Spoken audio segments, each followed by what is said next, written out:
Number 1. Lindsay Partin. She was 4 feet 11 inches tall, with straight blonde hair and a quiet face that the people of Hanover Township, Ohio described as kind. She had an associate degree in preschool education. She baked birthday cakes for the children in the neighborhood. She ran a side business as a Mary Kay cosmetics consultant.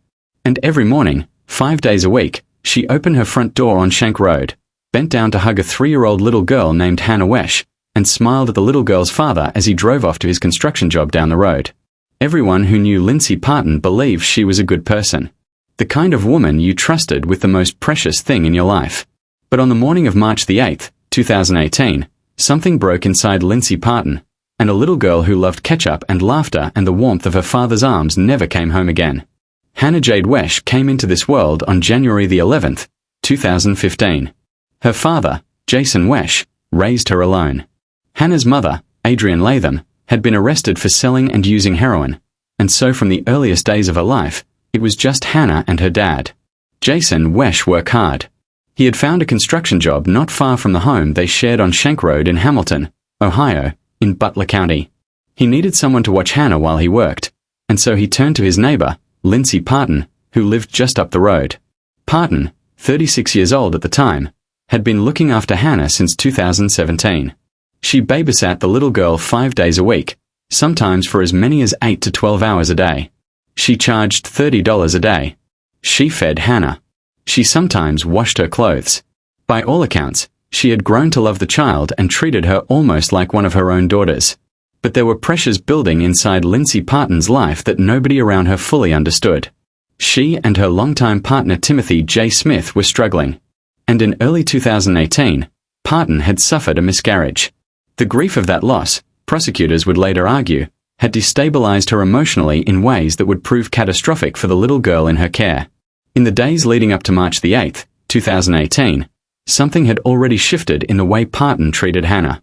Prosecutors would later present evidence and testimony suggesting a pattern of escalating physical contact, slapping, hitting, in the 48 to 72 hours before the morning that changed everything. On the day itself, March the 8th, Jason Wesh dropped Hannah off at Partin's home at approximately 7 o'clock in the morning, as he did every weekday. He drove to work. Within minutes, perhaps seconds, of arriving at the babysitter's home, 3-year-old Hannah Wesh collapsed. At 7:34 in the morning, emergency services received a call reporting an unconscious child at Lindsay Partin's Shank Road residence. When paramedics arrived, they found Hannah unresponsive, with labored breathing and visible bruising across her small body. She was rushed to the hospital immediately. Doctors at Cincinnati Children's Hospital, one of the most respected pediatric facilities in the entire country, found a level of injury that no mere accident could explain. Hannah had suffered devastating brain trauma. A forensic pathologist who later performed an autopsy on the child described deep bruising to the back of her skull, so severe that it was only fully visible after the skin was peeled back from the bone. She had hemorrhaging in her optic nerve. She had what doctors described as tremendous brain damage.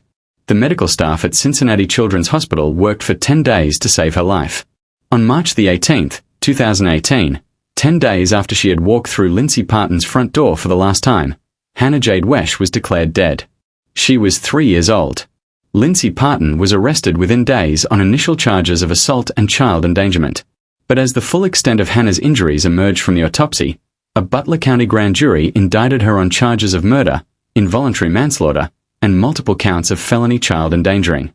The investigation that followed was meticulous and deeply disturbing. Detectives from the Butler County Sheriff's Office interviewed Partin multiple times, and the story she told kept changing. In her initial interviews, Partin claimed she had no idea what had happened to Hannah. She said the little girl must have had an accident. She changed that story. Then she changed it again. On March the 9th, the day after Hannah collapsed, detectives sat Partin down for a recorded interrogation that would later become central evidence at her trial. On that tape, Lindsay Partin described in her own words what she had done to a 3-year-old child. She said that she had gotten mad and slapped Hannah up the side of the head. She said she had shaken the little girl. She described picking Hannah up and squeezing her. The video of that interrogation was played for the jury at her trial, and those who watched it in the courtroom heard a woman describe the final moments of a toddler's life with their own ears. At trial, Partin's defense attorney, Melinda Cook Howard, launched an aggressive challenge to the evidence. The defense argued that Partin's confession had been coerced, that detectives had refused to accept her initial story and essentially bullied her into saying what they wanted to hear. Partin took the stand in her own defense and insisted she was innocent. She said she felt pressured, that detectives had worn her down, that the confession did not reflect the truth. The defense also pointed the finger at Hannah's father, Jason Wesh, arguing that inconsistencies in his own account, including a lie he had apparently told investigators about a trip to Walmart on March the 7th, suggested he could have been responsible for Hannah's injuries before she even arrived at the babysitter's home. The prosecution countered with expert medical testimony that was both powerful and precise. Doctors who had treated Hannah at Cincinnati Children's Hospital testified about the nature of her injuries. Their testimony established a timeline. The kind of catastrophic brain damage Hannah had suffered would have rendered her incapable of functioning, of walking, talking, or behaving normally, within seconds or minutes of being inflicted. Hannah had arrived at Partin's home alive and walking on the morning of March the 8th. She had collapsed within minutes. The mathematics of that timeline pointed directly and inescapably at the woman who had been alone with her. The prosecution also presented evidence of what they described as an escalating pattern of abuse in the days before Hannah's death. Partin, they argued, had been losing control under the weight of her personal grief and her growing resentment toward a child whose father was frequently behind on payments. Assistant Butler County Prosecutor Lindsay told the jury that Partin had eventually told the truth, despite all her denials. She said that the confession was credible not because detectives had forced it, but because Partin herself had provided the specific details. The slapping, the shaking, the squeezing, that only someone present in that moment could have known. The jury deliberated for more than 12 hours before returning to the courtroom on a Friday evening in April 2019. One by one, guilty verdicts were read aloud. Guilty of murder, guilty of involuntary manslaughter, guilty on all 4 counts of child endangering. Lindsay Partin's bond was immediately revoked and she was taken into custody. On May 9, 2019, she appeared before Judge Greg Stevens in a packed Butler County courtroom for sentencing. Hannah's father, Jason Wesh, stood before the judge and told the court he hoped Partin would never be released. Hannah's mother, lledThe, read a statement expressing her grief. Other family members spoke through tears. Friends and supporters of Partin also addressed the court, insisting to the last that they believed she was innocent. Judge Stevens sentenced Lindsay Partin to the maximum available punishment, life in prison, with the possibility of parole only after 18 years. She was 37 years old when the handcuffs went on. Partin has since filed an appeal citing multiple alleged errors in her trial, arguing among other things that the prosecution failed to disclose information about Jason Wesh's behavior, and that her trial counsel had been ineffective.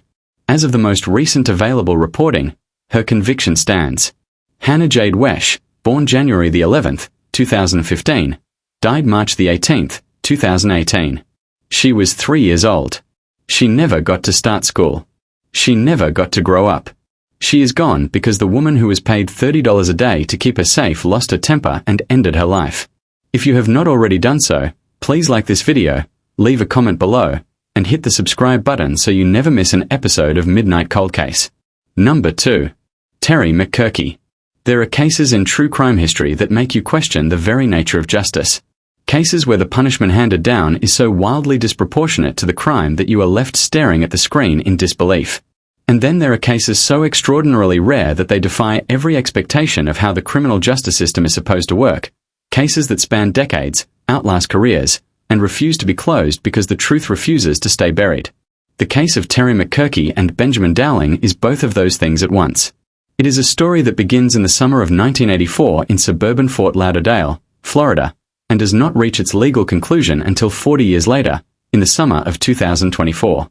It is one of the most remarkable delayed justice cases in the entire history of American criminal law. Ray and Joe Dowling had been married for 4 years when their son Benjamin was born on January the 13th, 1984. Both parents worked.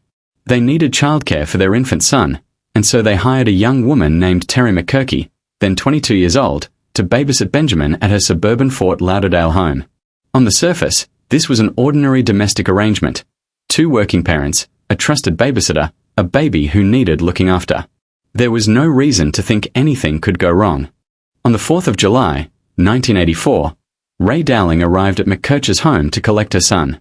Benjamin was just 5 months old at the time, not yet crawling, barely old enough to sit up, entirely defenseless and wholly dependent on the adults around him. The moment Ray Dowling saw her baby, she knew something was terribly wrong. Benjamin's fists were clenched. His body was limp. His eyes, which should have been bright and alert, stared blankly up at her. He was not responsive. He was turning blue. Ray Dowling grabbed her son and ran. She stopped to find a phone. This was long before mobile phones, called Benjamin's pediatrician, and was told to go immediately to Plantation General Hospital. She drove there with her baby in her arms, her heart pounding. At the hospital, doctors examined Benjamin and made a diagnosis that would define the rest of his life. He had suffered a brain hemorrhage consistent with severe shaking. The medical term that would later become widely known to the public, shaken baby syndrome, or abusive head trauma, describes what happens when a caregiver shakes an infant with such force that the brain impacts the inside of the skull repeatedly, causing catastrophic internal bleeding and neurological damage. Benjamin Dowling, 5 months old, had been shaken. The damage was permanent and total. Terry McKirchy was arrested within days of the incident. She told police a story they found impossible to believe. She said that Benjamin had fallen off a couch. Police and prosecutors charged her with attempted murder in the first degree and aggravated battery on a child. McKirchy was 22 years old and, at the time of the charges being brought against her, was 6 months pregnant with her third child. She continued to deny that she had hurt Benjamin. And then something happened that the Dowling family would describe for the rest of their lives as a profound and devastating betrayal. In 1985, shortly before what should have been a serious criminal trial, McKirchy's attorneys negotiated a plea deal. She pleaded no contest to the attempted murder charge. And the sentence handed down was, by any reasonable measure, almost incomprehensible. Instead of the 12 to 17 years in prison she had been facing, McKirchy was sentenced to serve weekends in jail until her baby was born. After the birth, she was released and put on probation for 3 years. That was it. That was the price for destroying a child's life. Prosecutors at the time described the sentence as therapeutic, a word that left the Dowling family stunned and speechless. They said they had been told of the plea deal only minutes before the court hearing. There was nothing they could do. McKirchy walked out of that courtroom and went back to her life. She later moved to Sugar Land, Texas, and built an entirely new existence for herself, far from Florida, far from the Dowlings, and apparently far from any sense of responsibility for what she had done. Benjamin Dowling did not get to build a new life. From the day of July the 4th, 1984, Benjamin Dowling never progressed beyond the developmental stage of a 5.5-month-old infant. He never crawled. He never walked. He never talked. He never fed himself. He never experienced the taste of a hamburger or an ice cream cone. He never told his parents when something hurt. For 35 years, he communicated his pain through expression alone because the young woman paid to keep him safe had destroyed his ability to do anything else. Benjamin endured multiple surgeries during his lifetime. Metal rods were placed along his spine. He received nourishment through a feeding tube. He attended rehabilitation programs and special schools. The Dowlings had 2 more children after Benjamin, and they brought him to their games and their performances. In the late 1990s, the entire family moved to Florida's Gulf Coast. They never stopped loving him. They never stopped fighting for him. And they never stopped believing that justice had been stolen from them in that courtroom in 1985.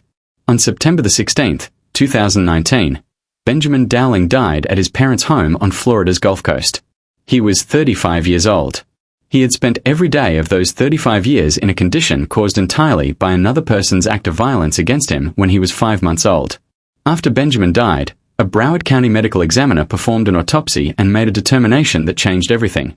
The examiner concluded that Benjamin Dowling had died as a direct result of the brain injuries he had sustained in 1984. The cause of death was homicide.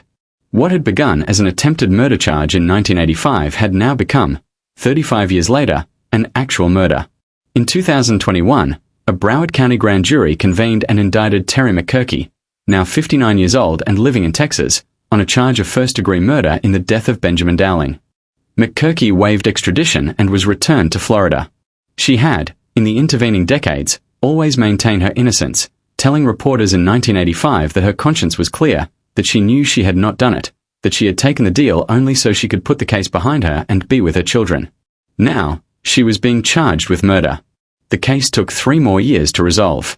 McKirchy's attorneys conducted their own investigation, and the complexities of prosecuting a murder whose causal chain stretched back 40 years, with witnesses who had aged, memories that had faded, and a defendant who had spent decades building a life in another state, made the proceedings extraordinarily complicated.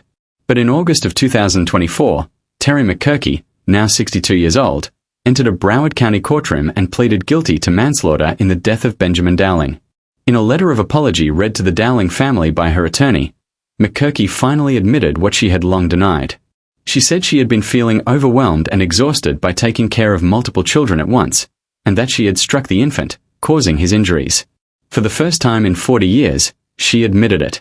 Ray Dowling, who had carried the weight of that summer day for her entire adult life, heard the confession read aloud in court. Joe Dowling was there beside her. Pam Chestnut, McKirchy's former best friend and Benjamin's cousin, spoke in court about the years she had spent knowing what McKirchy had done, and about the particular pain of watching McKirchy look her in the eye in the days after Benjamin was hurt and lie about it directly to her face. McKirchy was shackled and dressed in an orange jail jumpsuit for the hearing. She showed no emotion. The Dowlings spoke about their son, about how he was loved, about how everyone who knew him was better for having known him, about the 35 years of care and devotion they had poured into a child who could never tell them how much he loved them back. The story of Benjamin Dowling and Terry McKirchy is not simply the story of one woman's act of violence against a defenseless infant. It is the story of a justice system that failed a family for 4 decades. It is the story of a child who survived the unsurvivable, lived longer than anyone expected, and still did not receive justice until the very year he died, and even then, not for another 5 years after that. It is, at its core, a story about what happens when the people who are supposed to protect the most vulnerable among us fail to do so, and about a family that refused to give up, no matter how many years passed, no matter how much it cost them. Number 3. Louise Woodward, Massachusetts, 1997. There are true crime cases that belong to the cultural memory of an entire generation. Cases so intensely and publicly debated that they changed the way people thought about childcare, about justice, about the law, and about the impossible vulnerabilities of parenthood. The case of Louise Woodward and baby Matthew Eapen is one of those cases. In 1997, it stopped the world. It did not matter whether you lived in Boston or in Birmingham, England. If you were alive and paying attention in October of that year, you heard the name Louise Woodward, and you formed an opinion, and that opinion has probably never entirely changed. Louise Woodward was born in the village of Elton in Cheshire, England, in 1978. She was 18 years old, barely out of secondary school, when she traveled to the United States as part of a cultural exchange program run by a company called EF Cultural Care AU Pair of Cambridge. The program was designed to place young European women in American households as childcare workers, giving them the chance to experience life in the United States in exchange for looking after the children of working families. Woodward had passed the program screening process and received approximately 4 days of training before boarding a plane to Boston. She was placed with the family of Drs. Sunil and Deborah Eapen, who lived in Newton, Massachusetts, a wealthy suburb of the city. Sunil and Deborah Eapen were both medical doctors. They had 2 young sons, 2-year-old Brendan, and a baby named Matthew, who was also known as Maddie. Matthew Eapen had been born in June of 1996. He was 8 months old at the time of his death. Deborah Eapen worked 3 days a week, and on those days, Woodward was responsible for looking after both boys. The arrangement appeared to work well in the beginning. Woodward settled into the household. She was with the family for about 3 months. But tensions were developing beneath the surface. According to testimony later given by Sunil and Deborah Eapen at trial, they had grown increasingly concerned about Woodward's behavior. She was staying out late, something they had specifically asked her not to do, and being difficult to rouse in the mornings when she was supposed to be caring for their children. They said that in November of 1996 and again in mid-January of 1997, they had spoken to Woodward about their concerns. In the final week of January, after Sunil Eapen came home to find Woodward had left the children unattended while she was doing laundry in the basement, they gave her an ultimatum: improve your behavior or leave. Woodward, for her part, later acknowledged from the witness stand that the demands of the household frustrated her. She had not expected to work as many hours as she did. She acknowledged that she and Deborah Eapen had disagreed about the curfew. She insisted, however, that despite her frustrations, she had never harmed Matthew. On the 4th of February, 1997, Deborah Eapen was working at her medical practice. Sunil was also at work. Louise Woodward was alone in the Newton home with Brendan and baby Matthew. At some point during the day, something happened in that house that has been debated by lawyers, medical experts, and members of the public ever since. At approximately 5 o'clock in the afternoon, Louise Woodward called 911. On that call, played later in court, she could be heard saying, "Help, there's a baby, he's barely breathing. I think he choked on his vomit." Matthew Eapen was 8 months old. He was unresponsive when paramedics arrived. He was transported immediately to Children's Hospital Boston. Doctors at the hospital found injuries of devastating severity. Matthew had a fractured skull and a subdural hematoma, a serious and life-threatening condition caused by bleeding between the skull and the surface of the brain. He had retinal hemorrhages, which medical professionals at the time described as a characteristic presentation of what was then known as shaken baby syndrome. He also had a fracture to his wrist that had gone untreated for what appeared to be several weeks. The injuries to his skull and brain were catastrophic. Medical staff worked for 5 days to save him. On February the 9th, 1997, Matthew Eapen was taken off life support. He died. He was 8 months old. Louise Woodward was questioned at the hospital on the night of the incident. Investigators later testified that she told them she had been a little rough with Matthew, though Woodward later denied making the statement. She was arrested on February the 5th, charged with battery of a child, and the charge was later elevated to first-degree murder. And from that moment, a story that had begun in quiet Newton, Massachusetts exploded into an international media event of extraordinary proportions. In Britain, where trials were not televised, the Woodward case was followed with an intensity usually reserved for royal events. Support groups formed in her home village of Elton, Cheshire. People gathered in pubs to watch coverage of the American courtroom proceedings.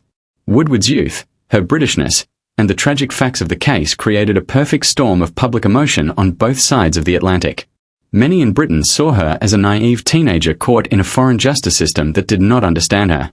Many in America saw a young woman who had failed in her duty of care to a defenseless baby and was now hiding behind her innocence. The trial began in October of 1997. The prosecution, led by Assistant District Attorney Gerard Leone, presented 8 physicians who had been involved in Matthew's care, including a neurosurgeon, an ophthalmologist, a radiologist, 2 pathologists, and a child abuse expert. Their collective testimony was that Matthew's injuries were the result of violent shaking followed by his head being impacted against a hard surface. Prosecution experts described the forces involved as equivalent, in terms of injury, to a child being thrown from a 2-story building. The defense, led by attorney Barry Scheck, who had gained national fame as a member of the O.J. Simpson defense team, mounted a vigorous challenge. Scheck argued that a growing body of medical research cast serious doubt on the reliability of shaken baby syndrome as a diagnosis. Defense medical experts testified that Matthew's skull fracture showed signs of healing, suggesting the injury had been sustained weeks before his death, not on the day Woodward called 911. If true, this would have meant the injury was inflicted before Woodward ever entered the picture, possibly by someone else in the household entirely. The defense also challenged the absence of neck injuries, which they argued should have been present if a violent shaking had occurred. In a bold tactical decision that legal experts have argued about ever since, Woodward's attorneys asked the judge to give the jury only 2 choices: convict her of murder or acquit her entirely. They refused to allow the option of a manslaughter conviction, apparently to avoid a lesser verdict that might have been seen as a compromise. When the judge asked Woodward personally whether she agreed with this decision, she said yes. After 26 hours of deliberation, the jury returned their verdict on October the 30th, 1997, guilty of second-degree murder. Woodward broke down in the courtroom. Through her tears, she cried out that she had not done anything, that she had not hurt Maddie, demanding to know why this had been done to her. The verdict was front-page news on both sides of the Atlantic. The reaction in Britain was one of widespread disbelief and outrage. In Elton, where supporters had gathered to watch the sentencing proceedings, people wept in the streets. But the story was not over. On November the 10th, 1997, in a ruling that would itself become the subject of intense national debate, Judge Hiller B. Zobel issued an extraordinary post-conviction ruling. He reduced Woodward's conviction from second-degree murder to involuntary manslaughter. In his written ruling, the judge described the circumstances of the case as characterized by confusion, inexperience, frustration, immaturity, and some anger, but not malice. He sentenced Woodward to time already served, 279 days in custody, and she was released. Matthew Eapen's mother, Deborah, responded to the ruling with a statement that has never been forgotten.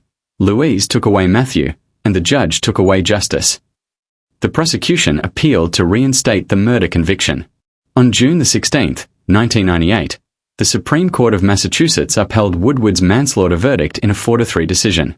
The ruling specifically noted that the reduction of the verdict to manslaughter did not mean Woodward had been found innocent. She stands guilty, the ruling said, of causing an infant's violent death. Woodward returned to Britain. She gave an interview to BBC journalist Martin Bashir in which she acknowledged, for the first time publicly, that she had lightly shaken Matthew when he appeared unresponsive. In subsequent years, she studied law at London South Bank University and graduated with a degree in 2002. She later became a ballroom and Latin dance teacher. In 2015, one of the prosecution's own expert witnesses said in a retrospective assessment that if he were to testify again, he would say Matthew's injuries could have been accidental. In 2022, more than 25 years after the original trial, Channel 4 in the United Kingdom broadcast a documentary revisiting the case. A civil rights lawyer appearing in the documentary questioned the validity of the shaken baby syndrome evidence used at trial, in the context of advances in medical science that have continued to complicate the diagnosis. Sunil and Deborah Eapen, who went on to have 2 more children and established the Maddie Eapen Foundation to educate the public about child brain injury, have continued to express their belief that Woodward was responsible for their son's death. The case of Louise Woodward and Matthew Eapen remains one of the most contested and emotionally charged child death cases in legal history. Depending on who you ask, Woodward is either a young woman who made a terrible mistake in a moment of frustration and has served whatever justice the law allowed, or a woman who killed a baby and walked free. The one thing that is not in dispute is that Matthew Eapen, 8 months old, is dead. His parents placed him in someone's care and never got him back. Number 4. Kimora Hodges, Michigan, 2022. Some cases unfold slowly. The facts emerge gradually, the trial is delayed, the verdict arrives years after the crime. And then there are cases where a young mother sends a text message to check on her baby, and receives a response that unravels her entire world. The case of Kimora Hodges and a 22-month-old boy named Cheri is one of those cases. A case that began with a casual, reassuring text message and ended with a little boy who would never come home.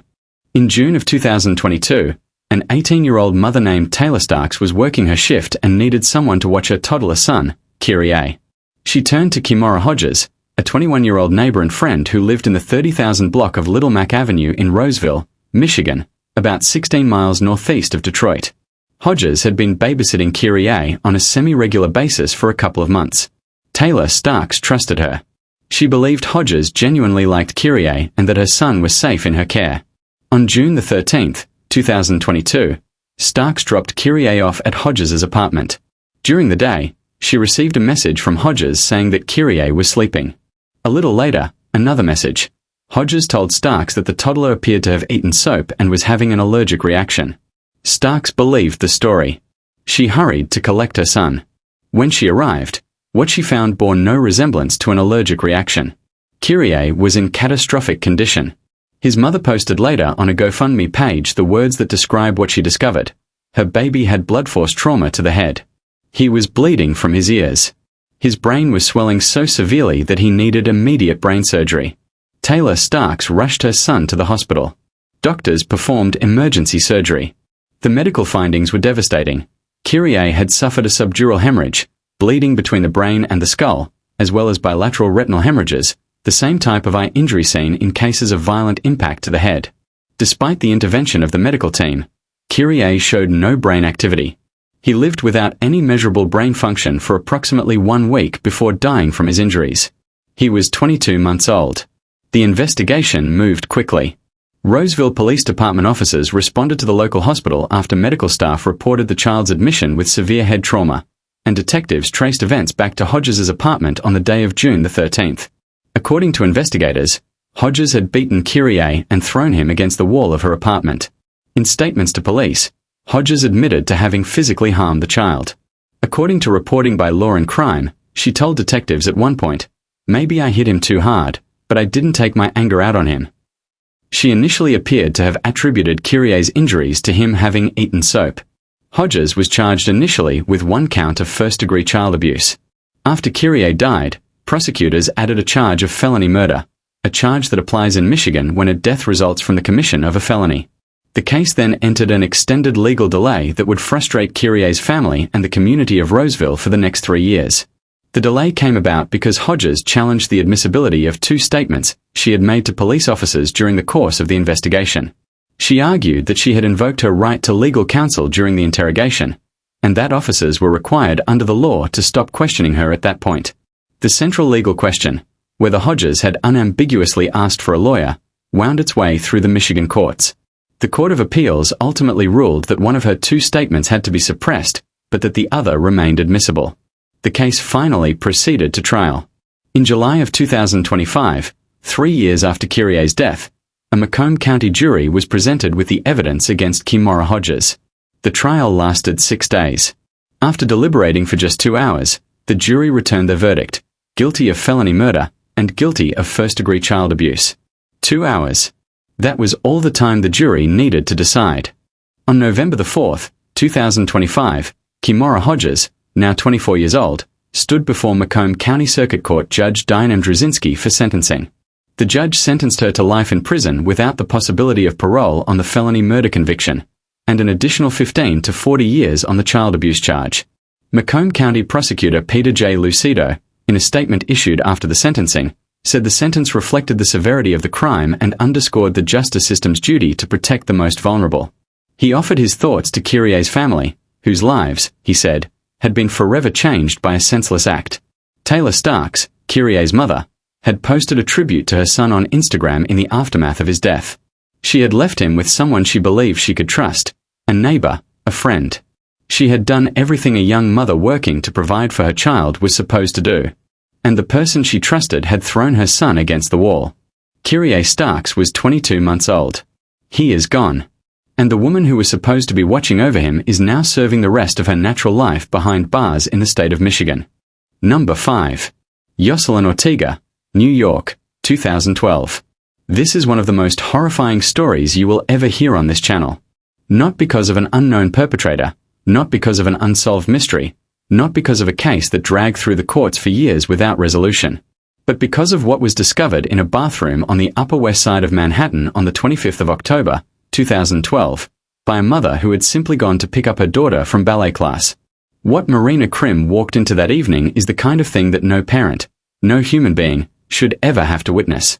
And what it revealed about the woman she had trusted with her children's lives is a story that shocked the world. Marina and Kevin Krim were, by any measure, a happy and fortunate family. Kevin Krim was a digital media executive at the television network CNBC, working 12-hour days in one of the most competitive industries in the world. Marina, a former kindergarten teacher, was a stay-at-home mother, an art teacher, and a blogger who documented the rich and joyful daily life of their family with warm affection. They had 3 children: Lucia, known to everyone as Lulu, who was 6 years old, Leo, who was 2, and a youngest daughter named Nessie, who was 3 at the time of the events of October 2012. The family had moved to New York from San Francisco in 2010, when Marina became pregnant with their 3rd child and they decided they needed help at home. They hired a nanny named Yoselyn Ortega in 2010. Ortega, who was from the Dominican Republic and a naturalized United States citizen, had been recommended to them through a family friend. She came with references and assurances of experience. She moved in with her son, her sister, and her niece in Manhattan. She was paid $18 an hour. The children called her Josie. By all accounts, she was well regarded in the household. The Krims treated her generously, paying for her plane tickets to visit her family in the Dominican Republic, and on at least one occasion accompanying her on a vacation there.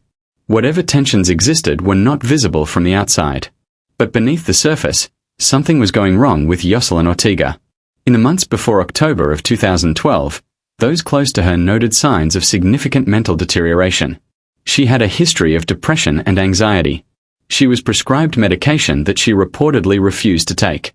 She was struggling with money, and according to police interviews conducted after the murders, she had become deeply resentful of the life Marina Krim led, the apparent ease of it, the prosperity of it, the happiness of it.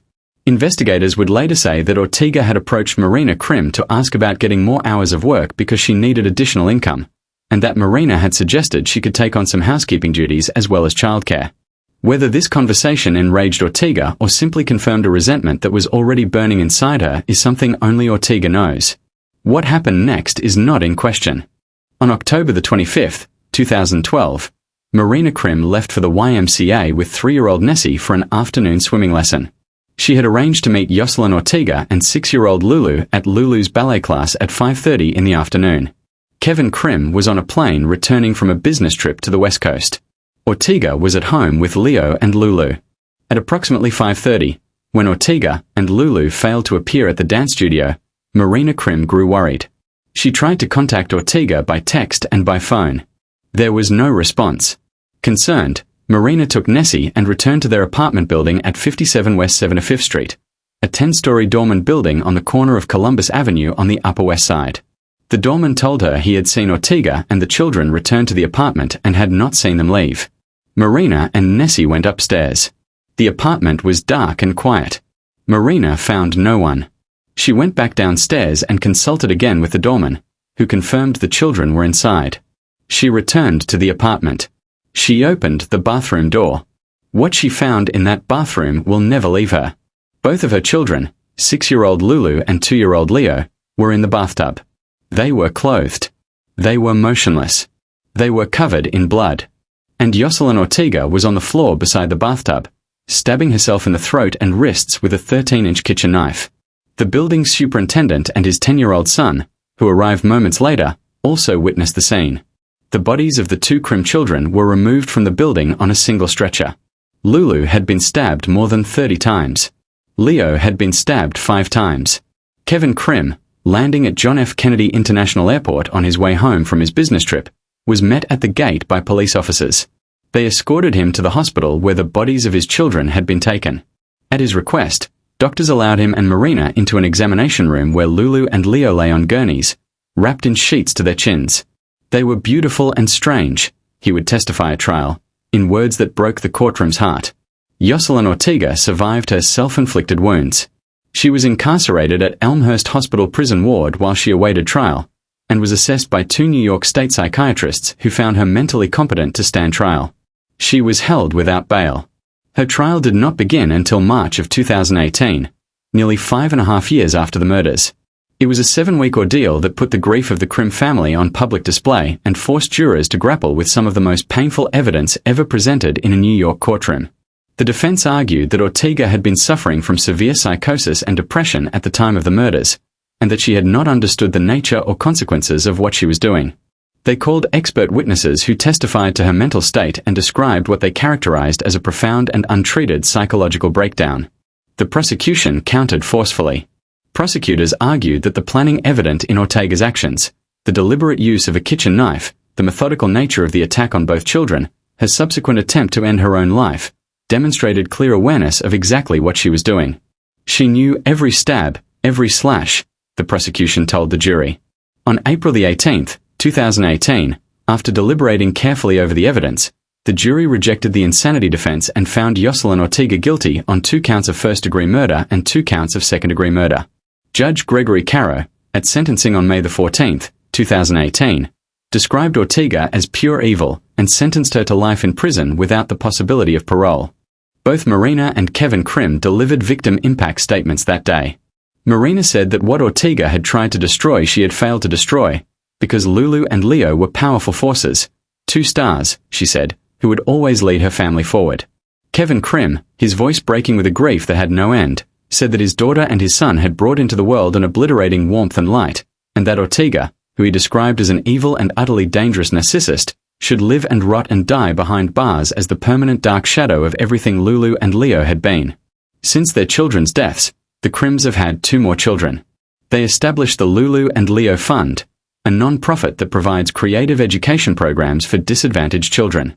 They have advocated for what they call Lulu and Leo's Law, which would criminalize the falsification of childcare references and experience, the practice that, they believe, allowed Ortega's family to deceive them about her suitability as a carer. They have turned the worst thing that has ever happened to a family into something that reaches forward into the world and does good.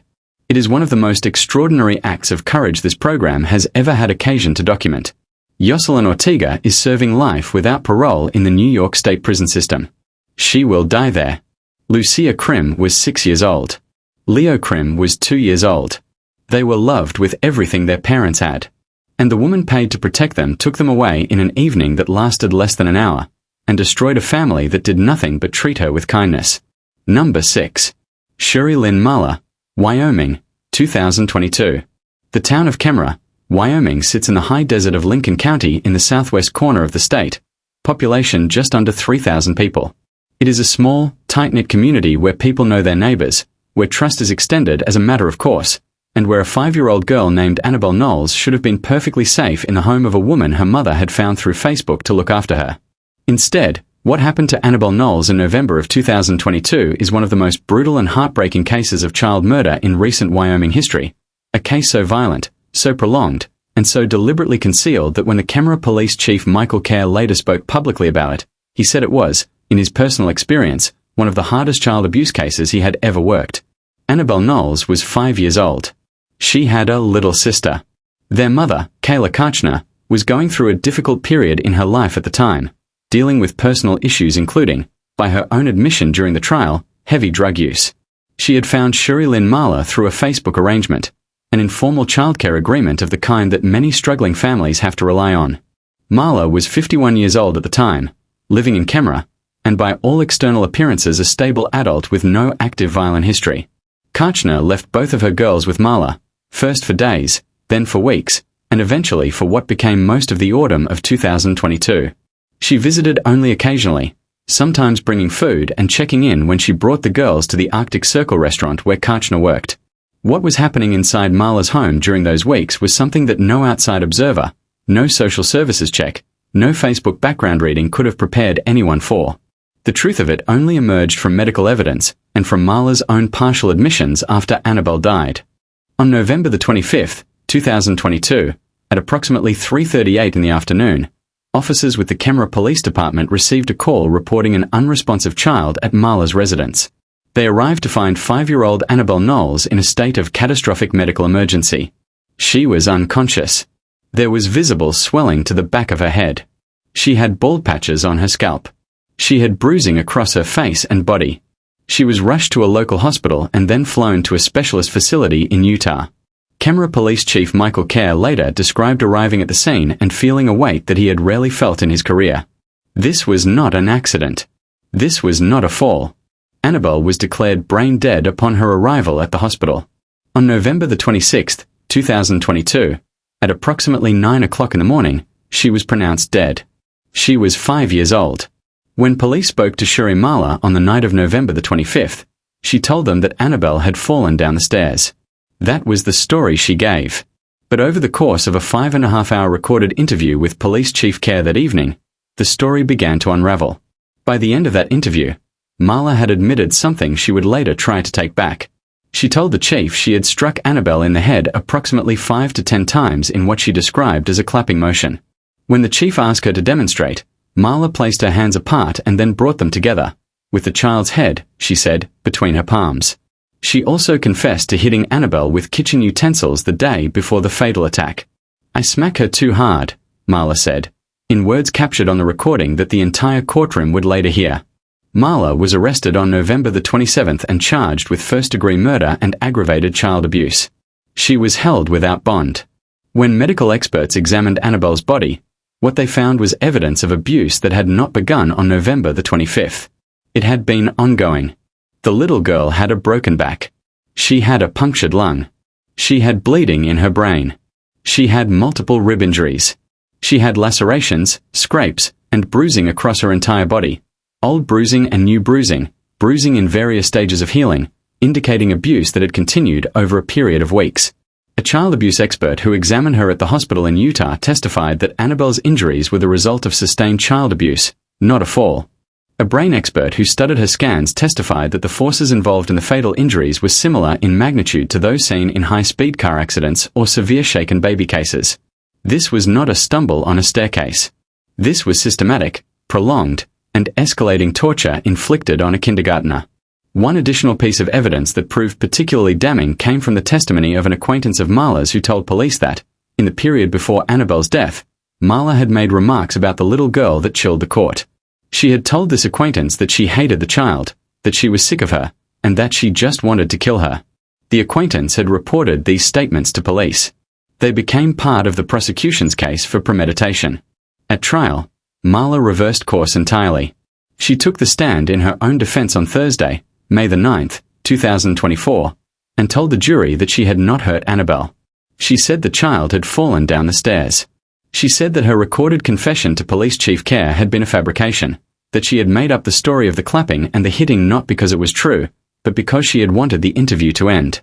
She said she had been trapped and frightened and had told the chief a false story to escape. She said her conscience was clear. The prosecution dismantled this claim methodically.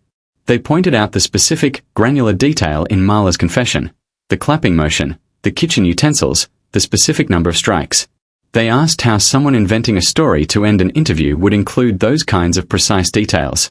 They called 4 doctors to the stand, each of whom testified to the severity and the pattern of Annabelle's injuries.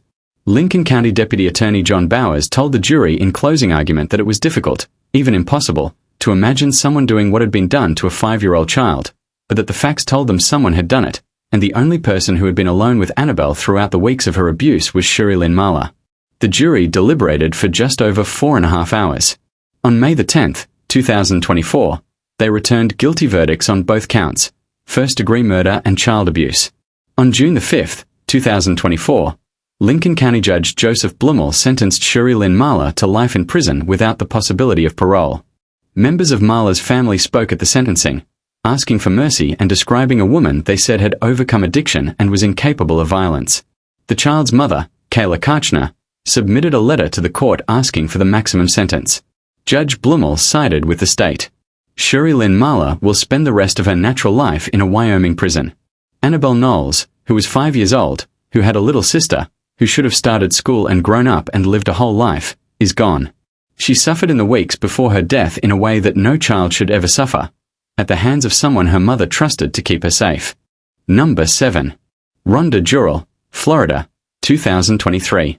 There is a particular kind of case that generates not just grief but a very specific, burning, national conversation. A case that forces legislators to act, that puts a governor's signature on a new law, that forever changes the way an entire community thinks about childcare and accountability. The death of 10-month-old Aria Page in Baker County, Florida, in the summer of 2023 is exactly that kind of case. It is also one of the most painful cases on this list, because unlike cases involving deliberate violence, what happened to baby Aria appears to have been the result of something her babysitter described, in tears, from the witness stand as forgetting. That word, forgetting, has haunted the Page family, and countless families across the country, ever since. Aria Page was 10 months old in July of 2023. She was, by all accounts of those who knew her, a joyful and vibrant baby, a daddy's girl, her family said, full of life and curiosity and the ordinary luminous energy of an infant who has only just begun to discover the world. Her parents, Brooke and Justice Page, were young parents who work hard. For childcare, they turned to a family friend named Rhonda Jewell, 46 years old at the time, who was a neighbor and close friend. Aria's grandmother, Pamela Page, described Jewell as her best friend. Brooke Page trusted Jewell completely. This was not someone she had found through an app or a social media post. This was someone she had known, someone who had been there for baby showers and weddings, someone she had watched be warm and gentle around children. There was no reason not to trust her.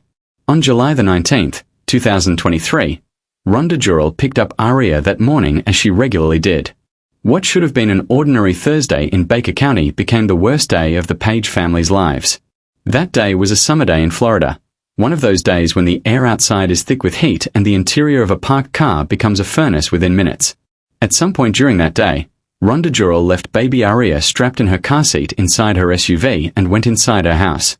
She did not come back for 5 hours. For 5 hours, a 10-month-old baby girl sat strapped in a car seat in a vehicle in the Florida summer heat. The temperature outside reached 98 degrees Fahrenheit. The temperature inside the SUV, as measured later by investigators, was 133 degrees. Aria's external body temperature, when first responders finally reached her, was 102.1 degrees Fahrenheit. Her internal body temperature reached 110 degrees. These are temperatures at which the human body, particularly the body of an infant, cannot survive. Brooke Page arrived to collect her daughter during her lunch break. She found Jewell screaming and running frantically to the car. Aria was in her car seat, unresponsive, with blue and purple lips. Brooke Page called 911. Paramedics transported Aria to the hospital. Despite every effort to bring her body temperature down in a climate-controlled environment, Aria could not be saved. She died of hypothermia, heat stroke. She was 10 months old. When investigators arrived and interviewed Rhonda Jewell, she told them she had forgotten that Aria was in the car. She said she had been distracted by thoughts about a family event. She had gone inside the house and simply not remembered that a baby was strapped into the back seat of her vehicle. She had cooked bacon. She had attended to personal hygiene. She had prepared her son's hockey bags. She spent 5 hours inside her house while a 10-month-old infant died in the heat of her car. In 2024, Jewell stood trial on 3 charges: aggravated manslaughter of a child, third-degree felony murder, and leaving a child unattended in a motor vehicle causing great bodily injury. She took the stand in her own defense. On the stand, she admitted through tears that when Brooke Page arrived to collect Aria, that was the moment she realized she had not removed the baby from the car. "I forgot the baby in the car," she said through tears, "and I ran to the car and I opened up the door and she was still there. Aria was still in the backseat." The jury heard her testimony. They heard the evidence of investigators. They heard from the medical examiner who confirmed the cause of death as hypothermia. On November 8, 2024, Jewell was found guilty of third-degree felony murder and of leaving a child unattended in a vehicle causing great bodily harm. She was found not guilty of the aggravated manslaughter charge. Aria's father, Justice Page, said seeing his daughter carried to the hospital under a sheet was the worst feeling of his life. He said from the beginning, the case seemed clear and simple, and the verdict confirmed what the family had always believed. Aria's grandfather spoke about the way his granddaughter had been treated. Like a cell phone left in a car, he said, or a bag of groceries. He said good people commit crimes but they must be held accountable. Brooke Page told the court Jewell had shown no remorse. She told the court Jewell had been seen at Florida Gators games, enjoying herself, while her daughter had been buried. In December of 2024, Rhonda Jewell was sentenced to 17 years in prison, 15 years for the third-degree murder charge, and an additional 2 years to run consecutively for the child neglect conviction. The state had requested 20 years. The judge imposed 17. In the wake of Aria's death, Governor Ron DeSantis of Florida signed legislation naming April Hot Car Death Prevention Month, in Aria's honor.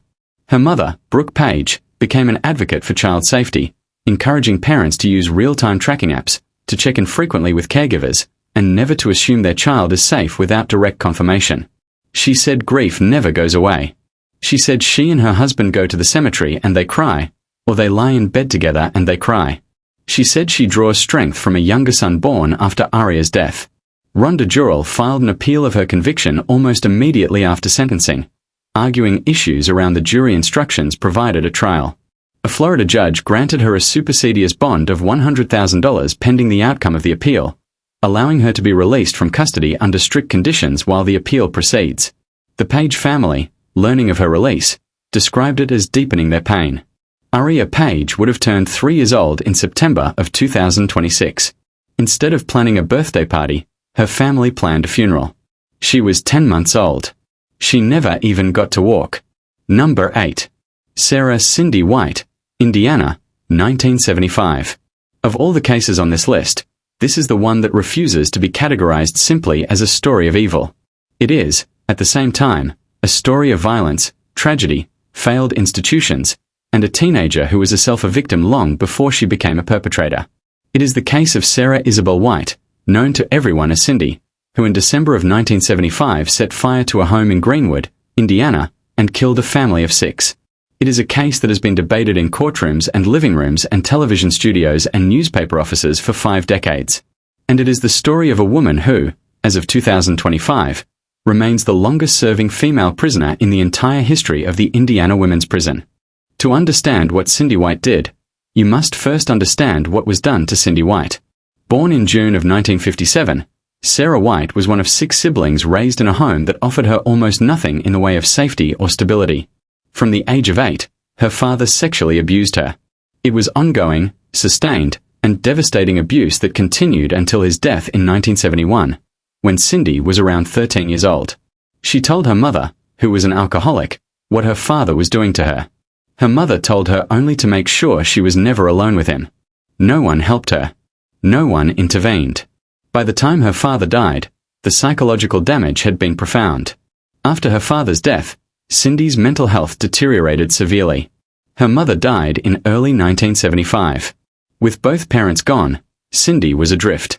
She had already been hospitalized at a psychiatric facility in Indianapolis, LaRue D. Carter Memorial Hospital, at the age of 17, after experiencing a mysterious paralysis of her left leg for which doctors could find no physical cause. The condition was consistent with what we now understand as a conversion disorder, a psychological response to extreme trauma that manifests in physical symptoms. Cindy spent 10 months in the psychiatric hospital. When she was discharged in October of 1975, she was 18 years old and entirely alone. The Robeson family of Greenwood, Indiana, had first known Cindy when she was a young girl, delivering newspapers on her route.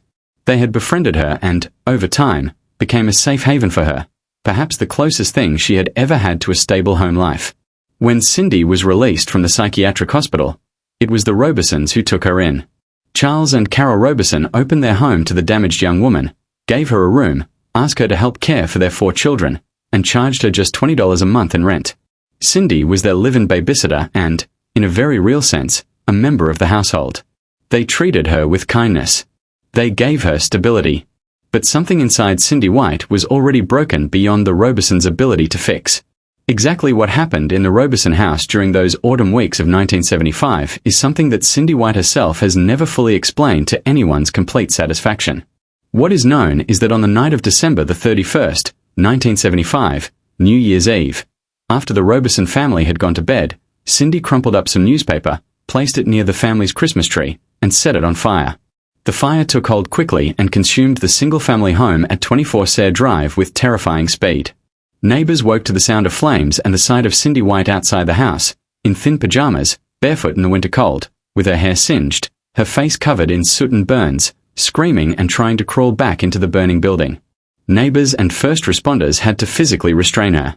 Acrid black smoke filled the neighborhood.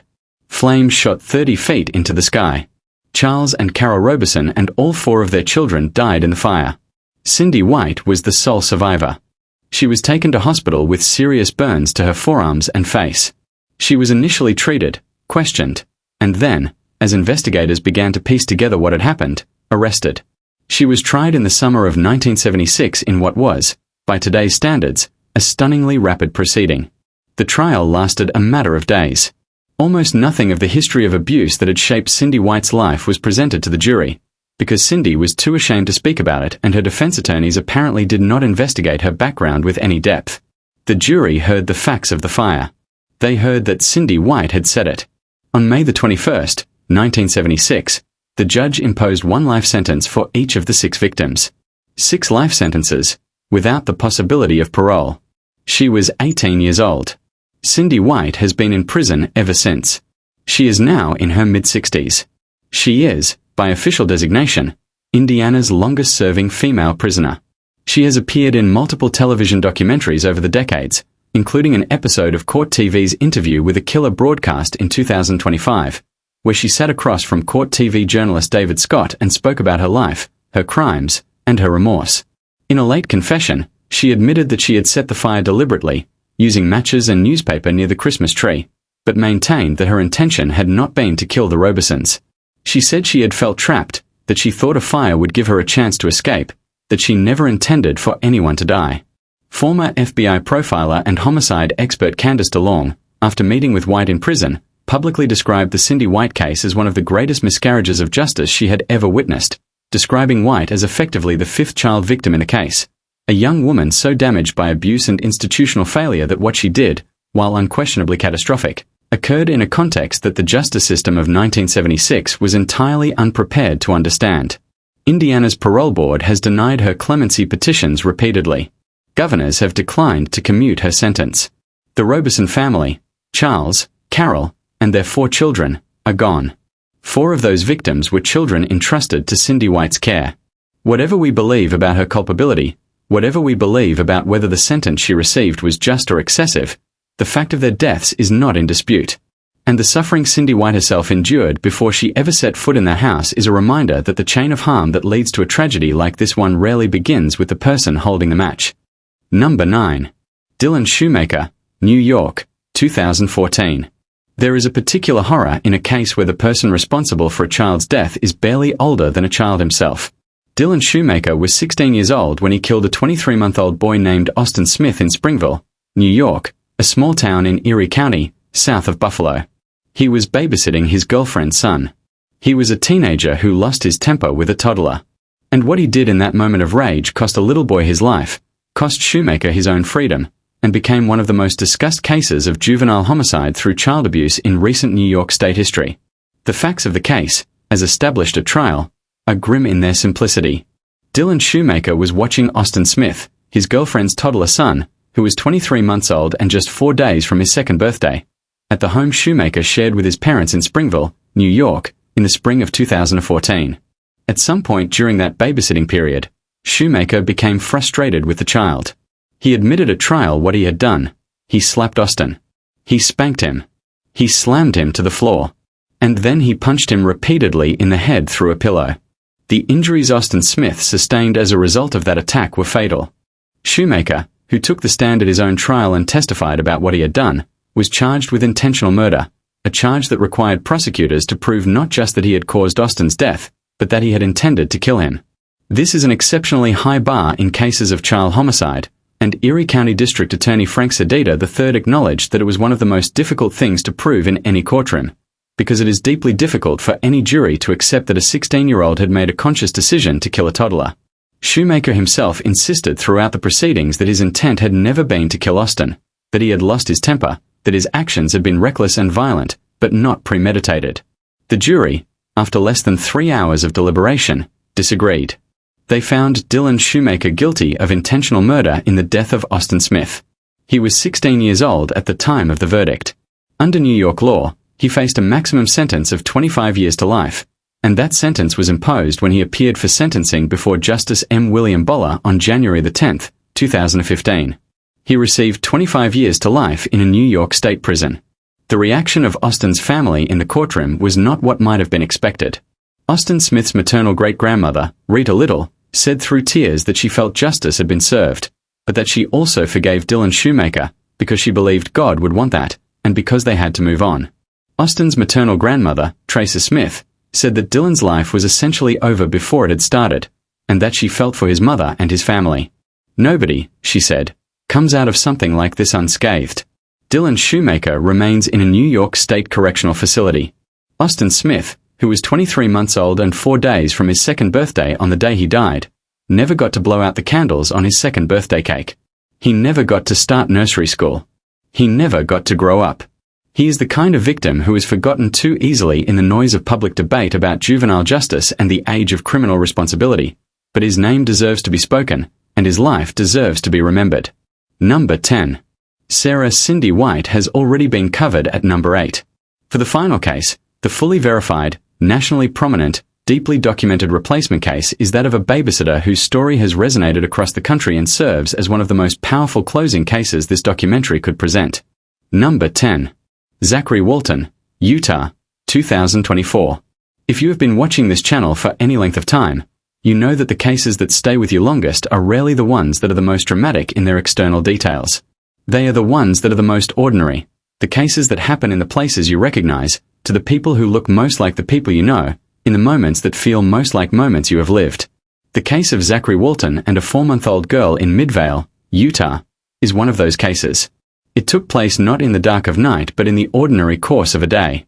It happened in a shelter, a place meant to provide safety, and it happened in an elevator. And it was over in seconds. Zachary Judd Walton was 30 years old in August of 2024. He was a close friend of a young family living at the Road Home Shelter in Midvale, Utah, a facility that provides temporary housing for families. Walton himself also lived at the shelter, which had made him a familiar and trusted presence in the life of the infant's mother. He had babysat the 4-month-old girl on multiple occasions, and the mother had no reason to doubt that he would keep her daughter safe. On the day of the incident, Walton was babysitting the infant at the shelter. According to the investigation that followed, the baby had been asleep for most of the day but began crying in the early evening. Walton took the child to the roof, apparently in an attempt to calm her down. On the way back down, in the elevator, something happened that no child should ever experience and no parent should ever have to learn of. Investigators, reviewing surveillance footage from the elevator, concluded that Walton had struck the infant's head twice against the metal wall of the elevator with what was described as significant force. The footage also showed Walton, after the assault, blowing in the child's face for nearly 20 minutes, trying to revive her, before eventually taking her to medical staff at the shelter. The infant was transported to the hospital. Her injuries were severe and ultimately fatal. She did not survive. Walton was arrested and charged with first-degree felony murder. In the proceedings that followed, Walton entered a guilty plea to aggravated murder, 2 counts of aggravated sexual abuse of a child, and aggravated child abuse. The sexual abuse charges indicated that the violence against this baby had not been limited to the elevator. As part of the plea agreement, prosecutors agreed not to seek the death penalty. In sentencing that took place in early 2026, 2nd District Judge Noel Hyde imposed the agreed-upon sentence of life in prison without the possibility of parole on the aggravated murder charge, with concurrent sentences of 15 years to life on the sexual abuse charges and 1 to 15 years on the child abuse charge. Zachary Walton was a man known to this family as a friend. He had been welcomed into their lives and trusted with the most defenseless person in the world. A 4-month-old girl who could not walk, could not speak, could not call for help, could not run, could not defend herself in any way. A baby who depended entirely on the adults around her for her survival. And the man who was supposed to be keeping her safe struck her head against a metal wall and then spent 20 minutes trying to pretend it hadn't happened. He will spend the rest of his life in a Utah prison. The little girl he killed will never be given the chance to live hers. Thank you for watching Midnight Cold Case. These 10 cases represent some of the most devastating betrayals of trust in the history of childcare crime. From Lindsay Partin's violent breakdown in Ohio, to the 40-year wait for justice in the Benjamin Dowling case in Florida. From the international firestorm of the Louise Woodward trial to the quiet horror of a Michigan apartment where baby Cheri Starks was thrown against a wall. From the blood-soaked Upper West Side bathroom where Yoselyn Ortega ended the lives of Lulu and Leo Krim, to the Kimora home where Annabelle Knowles suffered for weeks before she was killed. From a Florida driveway in searing summer heat where baby Aria Page died forgotten, to a New Year's Eve fire in Indiana that killed a family of 6. From a Springville living room in New York where a teenager ended the life of a toddler, to an elevator in a Utah shelter where the most defenseless of all possible victims took her last breath. In every single one of these cases, parents did what parents are supposed to do. They found someone to watch their children. They checked their references. They asked around. They trusted a neighbor, a family friend, a certified AU pair, a program-vetted caregiver. They did everything right. And in every single case, the person they trusted made a choice, or in some cases a catastrophic series of choices, that no person with any claim to basic human decency should ever make. A child is not an inconvenience. A child is not a reason to lose your temper. A child in your care is a life entrusted to you by the people who love that child more than anything else in the world. If you found value in this documentary, please like this video. It helps this channel reach more people who care about true crime justice. Leave your thoughts in the comments below. We want to hear from you. And please make sure you hit that subscribe button and turn on notifications so you never miss an episode of Midnight Cold Case. We will see you next time. Stay safe. And never forget the names of the children on this list.